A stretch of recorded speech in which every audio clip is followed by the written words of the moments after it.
সৃষ্টি সৃজন করলেন, তামাম পৃথিবী আল্লাহ রাব্বুল আলামিন বানাইলেন 6 দিনে। তামাম সৃষ্টি আল্লাহ 6 দিনে বানাইলেন, যদিও কুন ফায়াকুনের মাধ্যমে হয়ে যাইত, কিন্তু তারপর আমার রব 6 দিনের মধ্যে তামাম সৃষ্টি আল্লাহ বানাইলেন। কিন্তু তামাম সৃষ্টি যেদিন কমপ্লিট করলেন সেদিনটা ছিল মুহররম মাসের 10 তারিখ। একবার জোরে বলা যাবে কি মারহাবা? বুঝেন মুহররমের বুঝে যাবেন। আমি রহস্য উন্মোচন করতেছি যে মুহররমের 10 তারিখ কেন দামি, বুঝাই দিয়ে যাই। তাম পৃথিবী শেষ হয়ে যাবে, পৃথিবী ধ্বংস হয়ে যাবে, আসমানের জায়গা আসমান থাকবে না, জমিনের জায়গা জমিন থাকবে না, পাহাড়ের জায়গা পাহাড় থাকবে না, সাগরের জায়গা সাগর থাকবে না, পৃথিবীর সৃষ্টির কিছুই যেই দিন থাকবে না, সেই দিনটা আশুরা শরীফের মুহররমের 10 তারিখ। জোরে বলা যাবে কি সুবহানাল্লাহ? বুঝেন, পৃথিবীর শুরু 10, শেষ 10। বুঝেছেন রহস্য? পৃথিবীর শুরু 10, শেষও 10, আশুরার 10। পৃথিবীতে একজন নবী, তিনি হযরত নূহ, মহাপ্লাবনে আল্লাহ ঘুরাইলেন। 40 দিন পর্যন্ত মহাপ্লাবনে আমার আল্লাহ নূহ আলাইহিস সালামকে কাবা শরীফের চারপাশে ঘুরাইলেন। নূহ আলাইহিস সালামের নৌকা বাংলাদেশে আসে নাই, আটলান্টিক মহাসাগরে যায় নাই, প্রশান্ত মহাসাগরে যায় নাই। আল্লাহ কাবা শরীফের চারপাশে নৌকাটাকে ঘুরাইলেন 40 দিন। ঘুরাইয়া ঘুরাইয়া ঘুরাইয়া ঘুরাইয়া আল্লাহ জুদ পর্বতে, ইরাকের জুদ পর্বতে আল্লাহ নিয়ে নামাইলেন। জুদ পর্বতে যখন নামাইলেন, নূহ আলাইহিস সালাম যখন নৌকা থেকে মাটিতে কদম রাখলেন, সেদিনটা ছিল আশুরার 10 তারিখ। জোরে বলেন সুবহানাল্লাহ। রহস্য আছে, ঝিমটিম দিয়ে না, বুঝে যান। রহস্য কথা কর না, রহস্য আছে। রহস্য না থাকলে আশুরার 10 তারিখে সৃষ্টি হইল, শেষও হবে 10 তারিখে।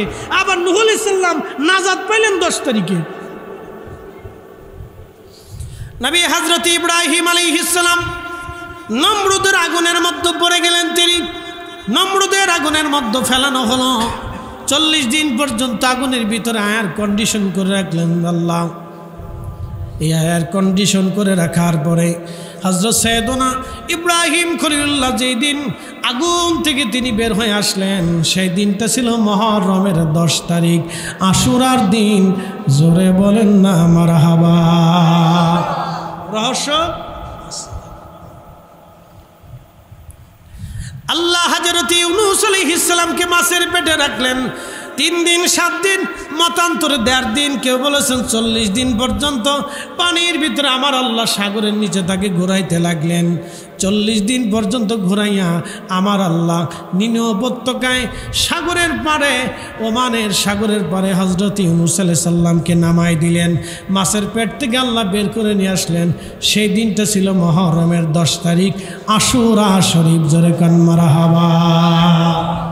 রহস্য হযরত মুসা কালিমুল্লাহকে ফেরাউন থেকে আমার আল্লাহ নীল নদের ভিতর থেকে উদ্ধার করলেন, বাঁচায় নিয়ে আসলেন। ফেরাউন ডুবে মরল। মুসা কালিমুল্লাহ ফেরাউন থেকে বের হয়ে আসলেন। সেই দিনটা ছিল মুহররমের 10 তারিখ, আশুরার দিন।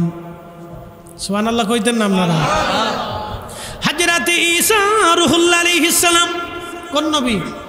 হযরত ঈসা রূহুল্লাহ আলাইহিস সালাম তিনি আসমানে নিয়ে চলে গেলেন। আমার রব আমার আল্লাহ ঈসা রূহুল্লাহকে আসমানে নিয়ে চলে গেলেন। হযরত ঈসা নবীকে আসমানে নিয়ে গেলেন। কোন দিন নিয়ে গেলেন? খুব মনোযোগের সাথে শুনবেন। হযরত ঈসা রূহুল্লাহকে আসমানে নিয়ে যাওয়া হলো যেই দিন, সেই দিনটা ছিল মুহররমের 10 তারিখ। একবার জোরে বলা যাবে কি মারহাবা? কোন দিন নিছে? মুহররমের 10 তারিখ। বুঝে যান। হযরত ঈসা রূহুল্লাহ মুহররমের 10 তারিখে আশুরার দিনে আল্লাহ তাকে আসমানে নিয়ে চলে গেলেন। ঈসা রূহুল্লাহকে 10 তারিখে যখন আসমানে নিয়ে গেলেন, কিন্তু খ্রিস্টানরা বলে আমাদের ঈসাকে হত্যা করা হয়েছে। ইহুদিনা হযরত ঈসা রুহুল্লাহকে ধরার জন্য মারার জন্য তা দাওয়া করলেন। আল্লাহর নবী ঈসা রুহুল্লাহ দৌড়াইয়া তিনি একটা ঘরের মধ্যে একটা বিল্ডিংয়ের মধ্যে প্রবেশ করলেন। এখন সবাই ইহুদিরাই ঘরের সামনে দাঁড়ায় গেলেন। সবাই ভয় পায়, আমরা যদি ভিতরে ঢুকি না জানি কাকে হত্যা করা হবে। কেউ ভিতরে যাইতে চায় না, কিন্তু হযরত ঈসা রুহুল্লাহকে ইতিমধ্যে আল্লাহ আসমানে নিয়ে চলে গেছেন। ইহুদিদের মধ্যে একজন ব্যক্তিকে ইহুদিরা বলল, তুমি যাও ভিতরে ঢুকে ঈসাকে ধরে নিয়ে আসো। এই লোকটা হযরত ঈসাকে ধরতে গেলেন, কিন্তু ভিতরে যাওয়ার পরে আমার আল্লাহ তার চেহারা পরিবর্তন করে দিয়ে তার চেহারা হযরত ঈসা আলাইহিস সালামের চেহারার মতো আল্লাহ বানায় দিলেন। ঈসা আলাইহিস সালামের চেহারার মতো আল্লাহ তার চেহারা বানাই দিয়েছে, ইহুদির চেহারা। মানে হাতে বেড়ে কয় ঈসা আলাইহিস সালামের ঘরের ভিতরে নাই।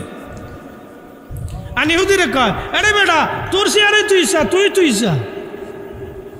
কিন্তু ইহুদিরা যে ঈসারা মারছিল সেই ঈসা হলো ডুপ্লিকেট ঈসা, কিন্তু অরিজিনাল ঈসা আলাইহিস সালামকে নিয়ে গেছে কে? জোরে কোন কে নিছে? কোন আসমানে? 4 আসমানে নিছে। কোন তারিখে? আশুরার 10 তারিখে। একসাথে কোন আল্লাহু আকবার। রহস্য আছে। আপনি আশুরার 10 তারিখ ছোট করে দেখার সুযোগ নেই, আল্লাহ রহস্য দিয়ে রেখেছে এর ভিতরে। হযরত ঈসা রুহুল্লাহকে আসমানে নিয়ে চলে গেলেন আশুরার 10 তারিখে। কিন্তু 61 হিজরিতে আশুরার 10 তারিখে আমার আল্লাহ পৃথিবীতে আর একটা ঘটনা ঘটাইলেন, সেটা শুহাদায়ে কারবালা। আল্লাহ চাইলে 9 তারিখেও হতে পারত, 10 তারিখেও হলো, কেন 11 তারিখ হতে পারত, কেন 10 তারিখ হলো? তার মানে আগের ঘটনার দিকে যদি লক্ষ্য করেন, অবশ্যই আশুরার 10 তারিখে কোনো রহস্য লুকানো আছে। সেই জন্য আমার আল্লাহ ইমাম হুসাইনকে কারবালায় শহীদ করাইলেন। মনোযোগ দিবেন, সব নবীদেরকে আল্লাহ এই আশুরার 10 তারিখে বাঁচাই দিলেন, কিন্তু ইমাম হুসাইনকে আমার আল্লাহ আশুরার 10 তারিখে এই উম্মতের জন্য শহীদ করানো হলো। একবার জোরে বলা যাবে আল্লাহু আকবার।